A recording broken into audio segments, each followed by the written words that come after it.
Ayan mga kananay, alis na si Kamisis. Yan, kumpleto ng kanilang dala. Layas, iwanan mo na si Bibi kay kananay. Biyahe mo na siya paluwas ng Maynila. Tagaytay na. Talaga naman ang buhay ng ng mga trabahante. Mga empleyado ng gobyerno, may alis. Bukas na ang kanilang gate. Ihatid po siya sa opisina.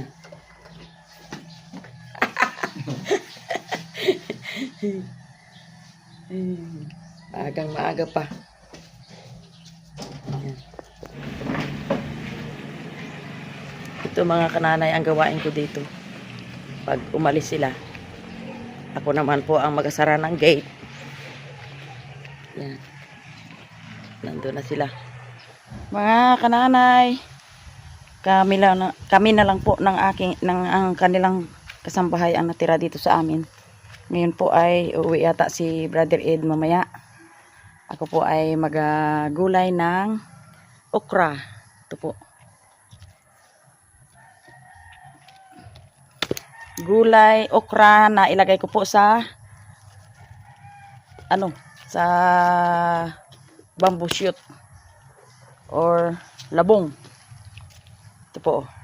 Tapos po ay kukuha po ako ng talbos ng saluyot. Ito po.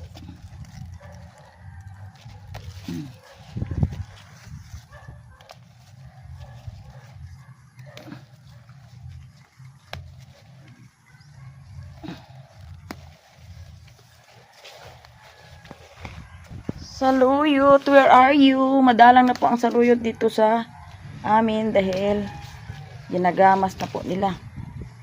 Dahil pangit man po kung sobrang masukal ang area nila dahil kaunti lang ang space ng kanilang garden. Kaya ito po. Yan. Ito po ang aking saluyot. Ito po mga kanana yung aking recipe ngayon. Yang bamboo shoot or labong. Paborito nito ni Brother Ed. Tsaka lagyan ko ng okra at saka talbos ng saluyot. At saka ihalo ko po na isda ay yung galunggong na galing sa palengke. Kasi mga kananay, wala po akong dala galing sa amin dahil malakas na ang hangin. Yan po. Ihalo ko na po ito. Nilagay ko na po yung okra at ginayat na saluyot. Yan. Kasi po ay luto na po itong labong. Yan. Ito po ay masustansya. Yan.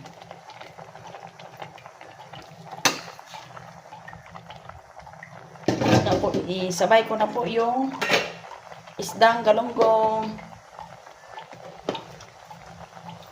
Yan.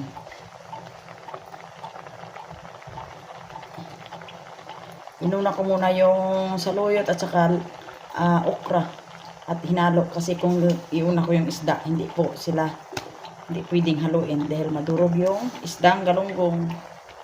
Ayan.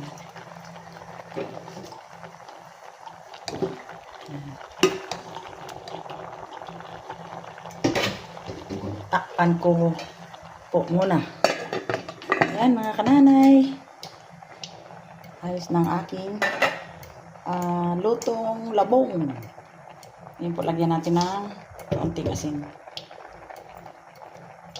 Kasi yung isda kanina nilagay ko ay may asin na po mga kananay. Para manuot po yung lasa sa katawan ng isda. Pasensya na po mga kananay, kanina paglagay ko po ng okra at saka saluyot ay akala ko ay una ang aking cellphone yung pala ay naka-off pa. Ito ang parati kong problema kasi hindi pa ako gaanong marunong sa pagbibideo kahit yung cellphone ay hindi pa minsan-minsan naka-on. Dami ng salita ko pero hindi pa makapture pala kasi ang cellphone ay hindi pa naka-on. Yan. Yan ang problema ni kananay minsan. May may ugaling malimutin. Kananay, galing sa trabaho si Brother Ed. Mananghalian. Mananghalian. nandito yung aking opisina mga kananay. Ano lang. 2 kilometers, wala pa. Para makatipid tayo sa tanghalian. Sa budget. Kumain ako sa labas, mga nasa 100 ang gastos. Oh. Plus pamasahe. Yun. Nakatipid tayo ngayon ng mga 150. Bah. Kaya mga tipid hacks. Nagbabaon. Lagi lang minsan pag wala si nanay dito, nagbabaon ako mga kananay. Yun lang. Pag nandito si Kameses, walang tagluto. Dito tayo. Kaya nilutuan ko siya ng paboritong labong with Labong. saluyot. Ayos? Ayos? Sa totoo lang, nakakain ako. Tapos ron? Ay, Oo, ako ito na lang. Ayan, mga kananay, nagkakain din si Ray Ray. Nakain ng labong? Nakaon labong oh. Nagkakain ng labong. Aba. Yung fran? Yan yung fran? Ang ano? Ayos. May patatas? Ikwan? Sa ano yan? Yung, ano yun? Anong tawag yan? Carrots? Carrots. Oh, yan, gulay. Gulay. Yan. Mga kananay. Marami ah. Mm. Hinaga mo na eh? Oo. Matagal ang paglaga ko para lumambot. Kasi itong labong na to ay may isot na imong butang na saluyot. Tama lang. Sagad na. Tama na. May ukra naman. Yan. Bulang lang. Ito paborito ko mga kananay. Kamusta, Mer? Ano sa palagay mo ang ulam? Ulam natin, masarap. Yan ang paborito ng probinsya. Ang Ito na yung labong. ulam hanggang hapon. Yan. Malambot ang labong mader. Oo, pero iba ang labong na sa atin. Yan kasi ang labong na walang tinik. Yung tawag sa atin ay patong. Patong na labong. Patong, walang tinik yan ang katawan niya. Pero yung sa atin may tinik. Kameses ay may travel.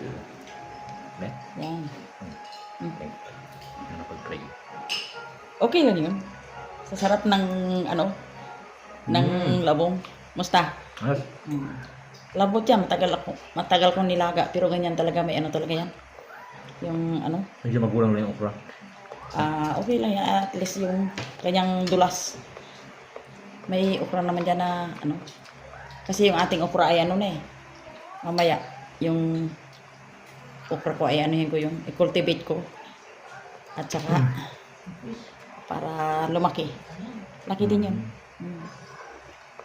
Ay. Ayos talagang pinagsama na. Pinagsama na ang ang gulay, ang ulam at saka kanin. Malakas kayo ng dagat. Lakas nga. Anong ako alala? Hindi online ang doon sa mga si Meister lang. Kabrothers. Oo. Ay tinawagan ako dito ni yung kasama sa panrugtog. Ni Ariel, yung kasama ni Emir na Ay, ano ko na? mag-ano daw sila bukas. Gatugtog si Mirara. Wala ka. Ay, ngayon ay hindi ko alam. Si Emer hindi pa na online. Wala ka? Si Mirara. Doon daw sila magatugtog eh. Ang tanong, sa lakas ng panahon ng dagat. Ay, Ray, may hilig din kumain ng gulay. Ano, Ray? Ha? Uy. Aba. Talagang. Kailangan kumain ka ng gulay, Ray. Uy, Ray. Po mga kananay, ang tawag sa amin dito ay herbaboy na. Ito po'y lumago na kasi tinanim ko ito ng 1 linggo na dito po ako. Ngayon po ay balikan ko po. Kukuha po ako ng similya ng herbaboy na. Ilagay ko po dito sa maliit na paso at dalhin sa Bulalakaw. Yung aking nilipat dito sa isang maliit na paso. Ito po dalhin ko sa Bulalakaw pag uwi ko po para mayroon din ang mga bata doon. Ito po ang natira. Yan, galagaw na uli yan. Yan. Para maraming mga benepisyo po ang yan. Ayos.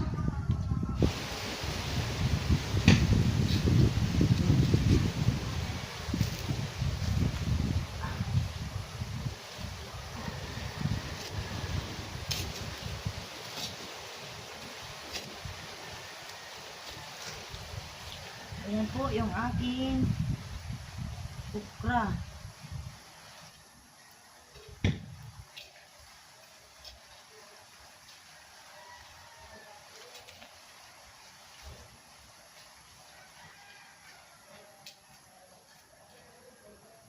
Yan po mga kananay yung aking ginawa po. Yan.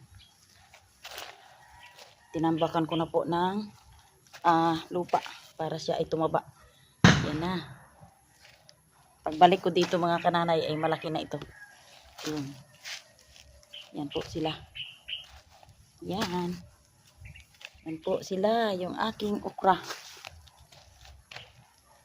Mga kananay, tapos na po yung aking pag-alaga nung okra na nagsibol. Ang dami pong nawala pero mas marami po ang nagsibol at patuloy siya po na lumalaki. Ang dalangin po ay sana pagbalik ko dito ay malaki na siya at mapakinabangan. Hanggang dito na lang. Bago po ang lahat ay may shoutout po akong dalawang viewers ko.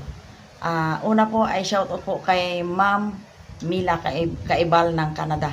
Ma'am, ang masabi ko lang po ay patuloy magpalakas ka at patuloy na maging masaya ka. Huwag kang magpa-stress kasi po ang stress ay lalong nagdudulot ng mga hindi magandang kalusugan sa ating katawan. Kung ano man po ang mayroon ka ngayon ay ang dalangin ko ay manalig pa rin tayo sa Diyos na ang kalakasan ay matanggap mo at magbalik po sa normal ang iyong katawan. At lastly po ay na-shoutout ko po kay sa aking bagong kaibigan. Nakilala ko si Ma'am Gina ng California. Hi Ma'am! Talagang hindi ko maubos-ubos ang pasasalamat ko sa iyong pamilya, lalo na sa iyo, na ang masabi ko lang po ay mas more na ang blessing ay bumalik sa iyo. Mas sobra pa po yung iyong maitulong sa iyong kapwa. Ma'am, maraming salamat po. Ngayon, hanggang dito na lang po ang aking pagbablog ngayong araw na ito. Salamat po. Thanks for watching.